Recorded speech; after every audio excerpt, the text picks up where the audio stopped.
We go. Okay. Good evening, everybody. Good to be back after our Hanukkah break. And as always, on Tuesday nights, we try to bring you interesting and fascinating people, and we scan the world. And we have with us today, very grateful, Rabbi Nir Gurevitch from Queensland, Australia. So, Rabbi, first of all, thank you very much for making some time. I know it's the middle of the day there, so let's get started and tell us, where is Queensland in Australia and what time is it there? Okay, so by us, it's Wednesday, 1 p.m. in the afternoon. Okay? So if Mashiach comes, he's coming here first because we're ahead of everyone. You know? So it's 1 p.m. Wednesday afternoon. Queensland is situated on the north side. If you can imagine the East Coast in America, where you have in New York on the right side. So Queensland is the state. We have a number of states, not 52, 53 states. We have a few states, 5, 6 states, and we are situated on the far right of Australia towards the north. And it's a community that goes back maybe 60, 70 years. Wow. Okay, we are an hour drive from Brisbane, which is another city, and we are called the Gold Coast, which is the closest I can describe it is the Miami Beach of Australia. It's we have a kehillah here of about 4,000 locals, and it started about, as I mentioned, about 60 years ago. People started to come up here on vacation, what we call in Australia coming on holiday. They used to come here on vacation, and over time, people, they say it's the best kept secret because it's the weather here is beautiful. You spoke about in your shul that is very cold. By us, we have a challenge trying to put clothes on people because it's hot here a whole year. It's hot here a whole year, especially as you can imagine in the summer. It's a beautiful, beautiful place, very tropical, even nicer than Miami Beach. It's clean, it's neat. People are polite here throughout Australia in general. And about 60 years ago, people started to come here on vacation, and a lot of people, when they saw what the Gold Coast has, they stayed. And over the time, the community built and built. And about 60 years ago, they built a small shul in a small shed, a house, and then it built and expanded over the decades. And today we have about 4,000 locals, with, of course, you know, pre-COVID, we have tens and tens of thousands of visitors, Jewish visitors throughout the year from all over the world, but especially, of course, from Australia. Because it's the only place in Australia that you can go on vacation and you can have a shul, minyanim, a number of times of the week, of course, Shabbos, Mondays, Thursdays, kosher shop, mikveh, shiurim, cheder, and what have you. So it's really a beautiful place to go on vacation. You don't have to schlep food with you. You got kosher bakeries and what have you. There's nowhere else you can go. You can go up to Cairns, middle of nowhere, or other locations, but then you have those challenges. But overall, the community here is not a frum community. There's one Orthodox shul, which is a miracle in itself. It's amazing because Australians in general, very different than America. In America, you have, I believe, the Reform movement is very dominant. You have a lot of Reform congregations and temples. By us, it's the other way around. We are very similar, I think, to England or South Africa, where it's 10 to 1. For every Reform temple, there's maybe 10 or 20. There's only maybe 4 or 5 Reform temples in all of Australia, but all the hundreds of shuls are really Orthodox. Now, it doesn't mean to say that the people here are very frum Orthodox, but they're very traditional. If they choose to go to shul, they really want the real McCoy. They want the real stuff. And that's very interesting, that even in my community, people are not frum. There's a handful of Shomer Shabbos. And we have a bit of a problem. It's a positive problem, but when people become too frum by us, they relocate to Sydney and Melbourne. And my lovely board of management, they always give it to me over the head. Rabbi, what are you doing? You know, you're making the people frum. And then they leave. And, you know, if all these people would have stayed, we would have a Jewish day school. We would have maybe a yeshiva or a kollel. But they're all leaving to Melbourne and Sydney, which has a very well-established Jewish community with schools and yeshivas and kollels. But that's the way it is. You know, that's our job. That's what we have to do. So how did you wind up, and how long have you been in Queensland, and how did you decide to make this your way of bringing the Rebbe's message to the world?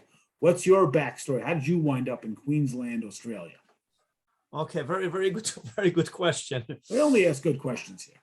Yeah, wonderful questions.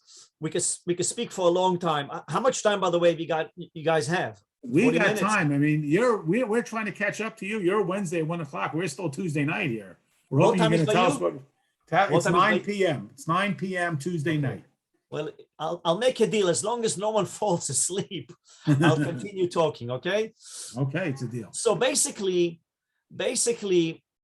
my background is that I was born in Israel. When I was about 12 years old, my family relocated to New York because my grandparents lived in Canarsie, in Flatbush, Canarsie, other places, and we relocated to New York. We thought it would be maybe a year or two. This was in the 81, 82. And my parents stayed, and I was raised in New York, went to yeshiva there, went through the system, if you like. And then my dream was always to give back to the community because I received so much. My grandparents were very frum. They were not Hasidim. They were not Hasidic. They did not come from a Chabad family, but they were very frum. One side came from Russia. Another side came from Jerusalem, from Yerushalayim, 7th generation Jerusalemites. And my mother's side, they're Yemenites, so they came from Yemen. But my parents, they were born as Israelis in the 30s, in the 40s, which was a very secular situation at the time, very secular state. And they drifted away. Baruch Hashem, they came back and they are frum today. They keep Shabbos and they keep mitzvahs. But when we came to New York, my parents, initially I came in the middle of the year and they put me in public school. Okay, they put me in public school. I was not religious. They put me in public school. And thanks to release time is I'm not sure if you know the movement of release time, where at least in New York, I think by law, you're allowed to take the kids out and give them a half hour, an hour of Jewish education. I'm not sure how it is in Chicago, if it's the same. You don't have it here, but I know about it, of course, in New York. Interesting that in Australia, you have the same law that every Jewish, not just Jewish, but any students in every public school in Australia, not high school, but primary school, they're entitled to have half hour of their religion. So Wednesday is normally a time that I visit a number of schools and teach. The school gives me a classroom or a library, and we get all the kids together and we learn for half hour. It's something, it's better than nothing, but it's a stepping stone to introduce them to Judaism, to invite them to our Sunday school. And it's amazing how much can be accomplished. So coming back to my situation, thanks to release time, when I was in public school, I started to get more involved and more involved. And it got to a stage when I was bar mitzvah, and I had one of the last private audiences as a bar mitzvah boy with the Rebbe. Okay, I think I was one of the last bar mitzvah boy that had a yechidus with my parents and grandparents by the Rebbe, a private audience, and another story for another time. But oh, good, we'll have you back. Yeah, but it was very interesting that, you know, I became so hooked on Yiddishkeit and Judaism, and I loved it, and I couldn't imagine myself going back to public school. I had enough. I'm not going to public school anymore. Finished. My parents, of course, were against it. Where are you going to go?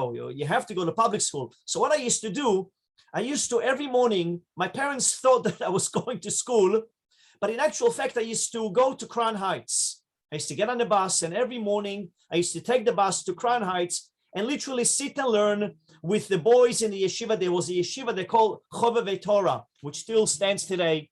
It's a yeshiva for a group of Israeli students that used to come for a year. And because I spoke Hebrew, it was my first language. So I used to spend a whole day learning with these yeshiva boys, 18, 19-year-olds, and then come home in the afternoon. Anyway, this went on nicely for about 3 months. One day, the principal rings up my parents and he says, you know, just checking a courtesy call. We haven't seen your son for about 2-3 months. We haven't seen it for 2-3 months. Is everything okay? Did he move schools? You know? unbeknownst to me, I come home and my parents say, how's it going with school? And I say, it's going really well. And they said, the principal rang up and they haven't seen you about 2-3 months. What cave are you hiding? Anyway, I spilled the beans and I told them how I really want to go to yeshiva. My parents were dead against it. And the people that used to take me for release time, they brought this very special rabbi who was from Israel, who was in New York at the time. Anyway, there was a whole delegation of rabbis who came to my parents, who came from a religious home. So they knew what it's all about. And they came, they spoke to my parents about the merits of going to a Jewish school and the yeshiva. Anyway, the end of the story was that they enrolled me in the yeshiva, in the Chabad yeshiva, and the rest is kind of history. But I always had a passion for education, for giving back, all the things that I was very privileged to have. And of course, when I finished rabbinical school, I got married. And as it happens, I met my wife. My wife is a Sydney girl. And my kids are about 7th-generation Australians. It's very, very interesting. In 1787 was the first fleet, the first settlement in May of 1787 was the first fleet of about 11 boats that came from England to settle in Australia, almost like 1492 in America. And there were already Jewish people on the very first fleets. Some of them were convicts, because at that time, anyone from England who stole a watch or stole a wallet to do any small crime is to put him on a boat and ship him to Australia. So on the first boat, amazing how divine providence works. On the first boat, there were already few Jewish passengers who really planted the seed for Judaism in Australia, going back all those years, because not long after those people on the first fleet and second fleet, they established synagogues, they established communities in Sydney, Melbourne, and other places. So my family, thankfully, my wife's family were not convicts. They're nice people. I love my in-laws. But having said that, they go back 7 generations, because a lot of people from Russia used to come here and they didn't know where they were going. They wanted to go as far as they could. And they ended up in Brisbane, in Melbourne, and other places. So my wife is a Sydney girl, and she was teaching and learning in New York for a number of years. She also she ran the first Jewish day camp for girls in Moscow when the Iron Curtain fell down in 1991. So she was asked to, she was very involved in Tzivos Hashem, in a youth group in America, in Israel, in New York. So having an Australian passport was very, very beneficial. And she and her friends, they organized the first Jewish girls overnight day camp in Moscow with a lot of KGB all around. It was very interesting, another story for another time. But anyway, we met in New York and we got married in Sydney, and we were looking for a shlichus, we were looking for a community where we can give back, inspire, educate, and be a role model for that community. And we had a few options. As a rabbinical student, I was also a shaliach, a rabbinical student, shaliach emissary in Miami Beach for 2 years by Rabbi Lipsker in Bell Harbor. And he asked me after I was married to come back and work on the hymn for the community there. There was another option that came up. And of course, the community here on the Gold Coast, they also wanted a rabbi to lead the community. They didn't have a rabbi here for many years. They had a chazan, an old reverend, but the community was desperate to get somebody young. And we wrote the options to the Lubavitcher Rebbe. And interesting story, how initially the Rebbe told me after I got married, the Rebbe said that I should go into education for 1 year, because there was another option for me to teach in one of the largest schools called Ole Torah in Crown Heights. And the Rebbe said I should go and teach for 1 year, which was very interesting. Later, I found out that the papers to organize our immigration, Australia is very, very strict with immigration, which is good and sometimes not so good, but they're very, very strict who they take in, who they take in, who they refuse. It's a whole mishagas to try to get into Australia to become a citizen and a permanent residence. And it took about a year to get all the papers organized for myself to come here, even though I was married to an Australian girl. But amazing how a year later, the position was still available. And we wrote to the Rebbe all the options, and the Rebbe said we should come to the Gold Coast. And that's exactly when everything was approved for us to immigrate and to relocate. So the dynamics here in Australia is a little bit different than other places. It's very similar, I think, to South Africa and England, that the Chabad houses here are not as many as other locations. Here, almost 9 out of 10 shuls in Australia have a Chabad rabbis. Here in Australia, the shuls, the synagogues, they are the community focal point. They are really the center of the community. It's a whole different dynamic.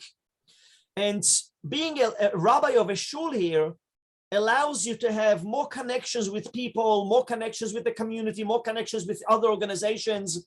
And that's why you find that in England, I think South Africa, and especially in Australia, that almost every shul in Australia has a Chabad rabbi. And it just gives you the opportunity to immediately reach out to all those people and have that opportunity. So you arrived in Queens. What year did you arrive in the Gold Coast? So we came here in 93. We got married in 91. We came here in 93, just before Rosh Hashanah. And the shul was already functioning, but they didn't have a rabbi. So the shul was very small minyan, very small membership. They didn't have a rabbi for many years. There was no mikveh here. There was no Sunday school, kosher establishments and other things. And over the years, with Hashem's blessings and the Rebbe's blessings, we're able to kind of lift things up a bit, and with the help of everyone, to try to create a thriving community to the best of our ability. So you've been there almost, say, 30 years. You're doing everything. And then, like the rest of the world, boom, COVID shows up in early 2020.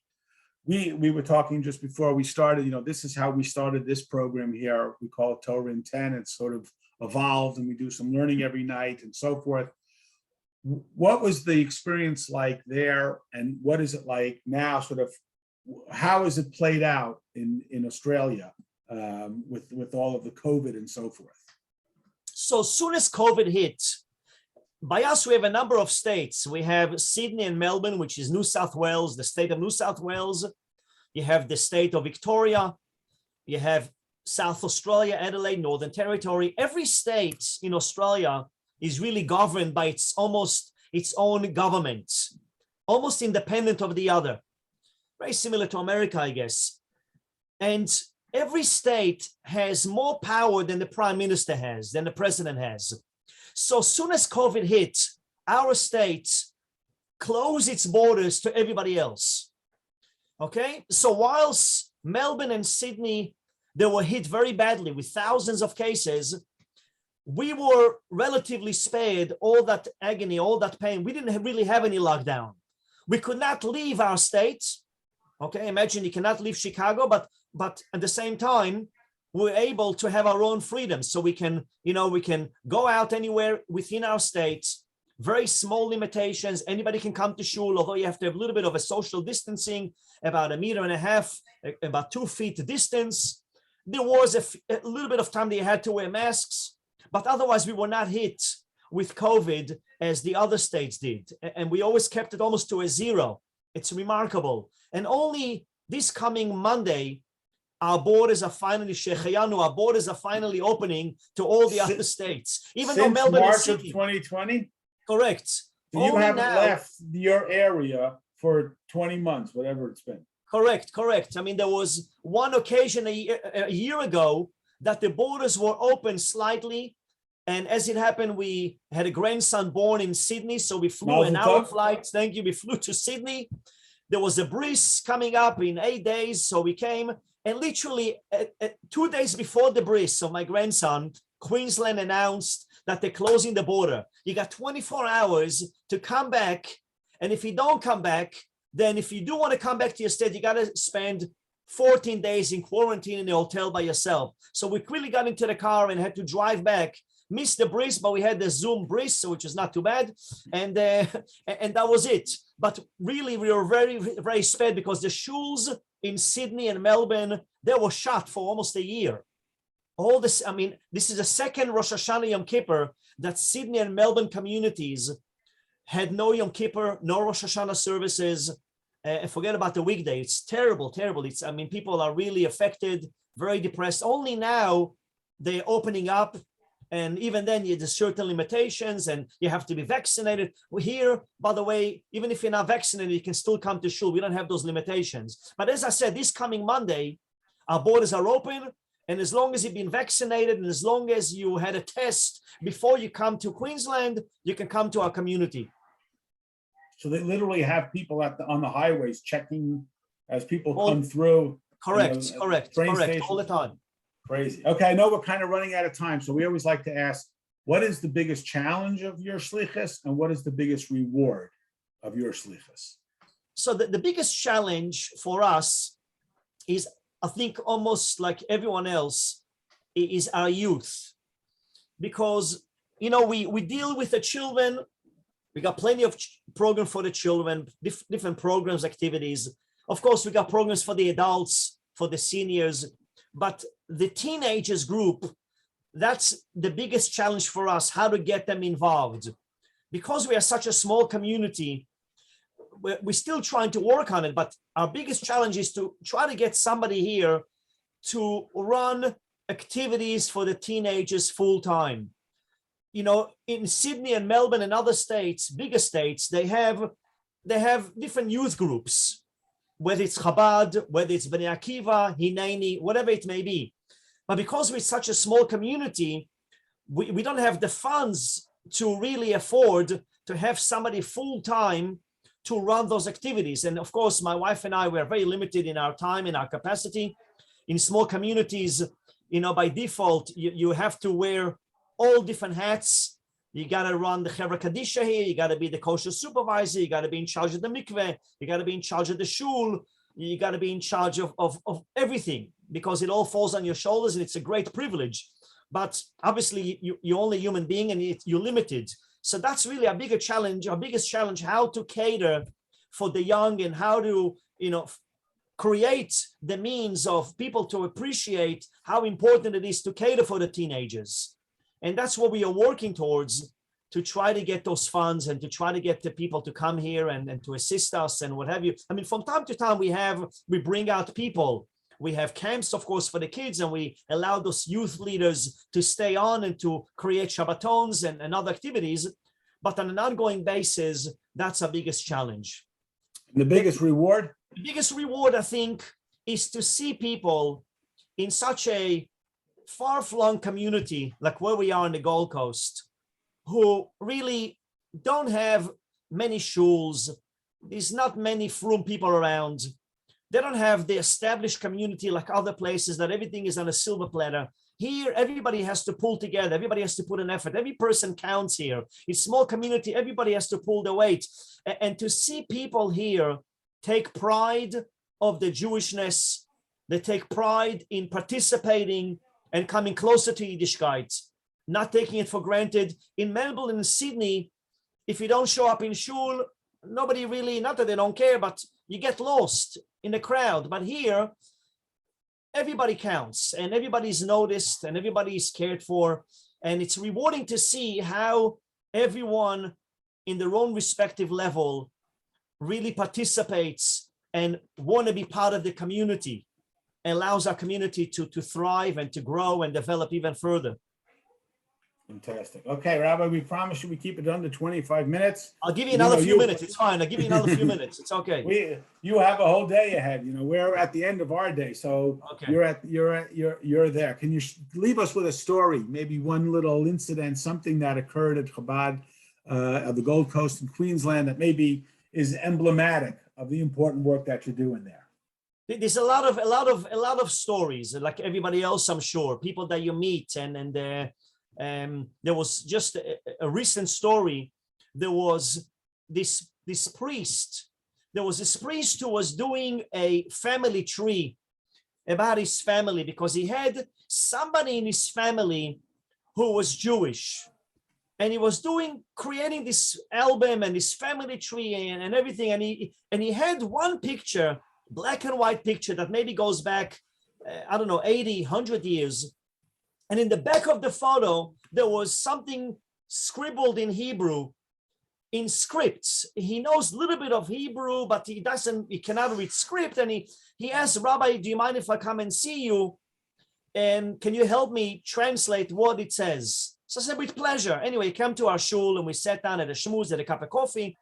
And meanwhile, he's showing me his family tree and where they come from. And they came from Australia, from another country, and this and that. Long story short, his grandmother was Jewish. And of course, his mother was Jewish. And I said to him, I got some great news. I'm sure you'd be very happy to know that you are Jewish, And it was really, really blown away. I mean, I put on tefillin with him. I said, this is your bar mitzvah. Oh, wow. And this is your bar mitzvah. You should take pride of your family tree, the Jewish family tree. And I said, these photos, which I think is your great-grandparents in Russia or somewhere, they were Jewish. And you can imagine they're looking down at you, 150 years later, you are the link in that family. And here you are putting on tefillin, continuing on some level that tradition of your family. It's really incredible how Hashem works in a mysterious way. Another interesting story, I'll just leave you with this. We had a person in our shul whose father passed away on Chol HaMoed Sukkos a few years ago, on the intermediary days of Sukkot. And he wanted to do something for our shul, something special in memory of his father, who is from Singapore originally. Singapore is not far from us, a couple of hours flight. And his father was involved in that shul. He was like the gabbai, the caretaker of the shul. So he wanted to do something special. So I said to him, our shul is in need of a new paroches, a new curtain for the high holidays. We have a weekday one, but for Rosh Hashanah and Kippur, we need a new white parochet because the one that we have is old and stained. And he was very happy to do that. So he rang up Judaica World in Crown Heights. He ordered the parochet, and it was well before the Rosh Hashanah, well before the high holidays, few months before, plenty of time for the parochet to arrive. Anyway, the clock is ticking, and the month of Av is coming.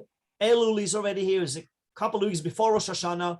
The parochet hasn't arrived, and we're starting to get worried, and we get into a point of almost no return. He's not sure. He's chasing it up, and the parochet is gone. Nobody can find it. It's lost. It's lost in the mail. Nobody can find it, right? And he says, what do we do? I said, listen, the parochet is anyway insured. So don't worry about your money. You'll get your money back, but order a new parochet and make sure that hopefully this time it will come, ship it express, and everything will be okay. Anyway, that's what we did. He ordered a new parochet, the same replica, and Baruch Hashem, it arrived just in time for Rosh Hashanah. Okay. Chol HaMoed Sukkot on his father's yortzeit. This is the father's second yortzeit. And he's a Sephardi guy, and by Sephardic Jews, it's a big thing. We sit together, we have a lechaim, and it's not just a lechaim, but it's a whole meal.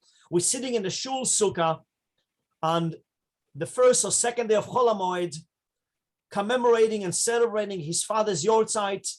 And my wife rings me from home and she says, you got this big package. You expecting anything? I said, I don't know. I didn't order anything. Maybe it's a birthday gift. No, a birthday is in July. Anyway, we open it up and it's the parochet. It's the parochet, the original parochet of this balabas, of this person. Now, this is an amazing thing. What really happened is this. I live in a neighborhood which is called Isle of Capri. Okay? I mean, the city is called Gold Coast. The suburb is called Surface Paradise, but I live in a small, almost like a Crown Heights, let's call it. My suburb is called Isle of Capri. Everything is very Italian here. All the streets are Italian. I don't know why, because everything is water here, right? So my suburb is called Isle of Capri. So Judaica World, God bless them, they put the address, Isle of Capri. So what happened was the parochet was sent to Italy, the original Isle of Capri. So he got shipped to Isle of Capri. Miraculously, they obviously saw that it's also said Australia, Queensland. So eventually it made its way back to the Isle of Capri in Australia. But I said to the fellow, look at this, amazing. On your father's yahrzeit, you dedicated the parochet in his honor. Look, he's looking down at you. He's watching you. When did the parochet arrive? Al Chol HaMoed, on the day of your father's yahrzeit. So now you got two parochet. What are you going to do with the two? So what he did was one we kept and the other one went to his brother who runs the shul in Singapore. He's the president there. So everything comes around eventually. Beautiful. Rabbi, thank you so much. You even went over time and really appreciate it. Hatzlacha, enjoy your pleasure. Wednesday. I want to wish you guys lots of hatzlacha, and you should be able to melt the freezing cold weather there with the warmth of Torah, that you're so blessed to have your rabbi there, inspiring you, infusing you with warmth and Yiddishkeit, and to pull the weight together, because that's the only way we can really pull the weights and bring hatzlacha and success. And please God, we should meet in Yerushalayim with Mashiach. Amen. Amen. Thank you so much. Amen. We'll send you the recording tomorrow night, 8:30 for Mimer, everybody. Anyone got a question they want to ask the rabbi quickly before Any we let questions, him go? please go, please. Rabbi, how far are you from Brisbane? So we are an hour drive, about 70 kilometers or 50 miles. 2 years ago, did a guy from Chicago call you? Yeah, it's a lot of phone calls. I don't remember every Yeah. phone call you ever We went to Lady Elliott Island. And we had called, I don't know, is there another rabbi? Is there another shliach there from one of the Rebbe's armies that's in Brisbane, or you're the only guy? So my colleague is in Brisbane, which is another city, but we're very close. And I'm in another city on the Gold Coast. So, but it's possible. As I said, a lot of people come here all the time. Thousands of people come here from around the world. A lot of people coming on honeymoons. A lot of people coming on business. A lot of people come all the time. Okay. Good. All right. Thank you, bro. Thank you. Good night, everybody. We'll see you tomorrow Thank you night very much for Mimer. having me. Tomorrow night, 8:30. I'll send out the recording. Rabbi Gurevitch, you're great. Thank you. Appreciate it. Thank you. Enjoy Wednesday. Now we know Wednesday's a good day. So we have something to look forward to. Fantastic. Good night, everybody. We'll see you Thank you. tomorrow Night. night. Good night.